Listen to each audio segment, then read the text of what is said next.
TV in Reno. You're watching 2 News at 6:30. I tell my patients it makes your white blood cells into tough boxers. Some doctors are pretty excited about the different types of vaccines being administered in Northern Nevada. Vaccine team coverage tops 2 News at 6:30.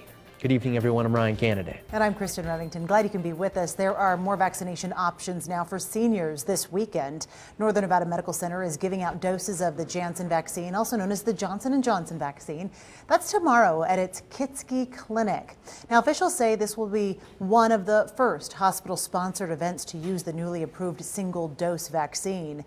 The group had a limited number of slots open this morning. They plan on doing similar clinics, though, at least once a month. Many of you still have a lot of questions about the vaccines. Now, as you know, I get to a lot of them during the vaccine team Q&A at the end of the 6:30 newscast each evening, but there's still a lot more to tackle.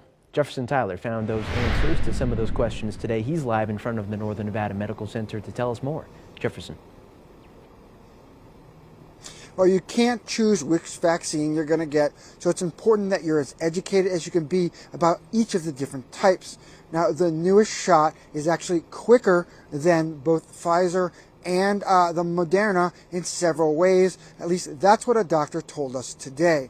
The Johnson & Johnson vaccine, or the Janssen vaccine as it's called, uses an old cold virus as its delivery system rather than the genetic system of the Moderna and Pfizer vaccines. Those two require 2 doses instead of the 1 dose for the Janssen shot. A doctor told us today that local clinics are having problems with people coming back for their second visit. All the vaccines do have some similarities, like lowering the virus's severity, which means less chance of going to the hospital.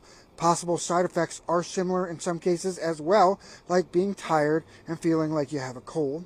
There are different percentages of immunity for the different shots as well, but those alternative numbers may not tell the whole tale. The problem is they weren't all compared to each other. We knew that we had this technology out there and this was the perfect virus to use it against, but each place was putting it together themselves. Now, the Janssen vaccine can be stored in a regular refrigerator at about 35 to 45 degrees, while the other vaccines have to be kept at negative temperatures. For tomorrow's shot clinic, if you're 65 or older and you want to sign up, you can go to the hospital website, nnmg.com, to make an appointment. Covering the story, Jefferson Tyler, 2 News.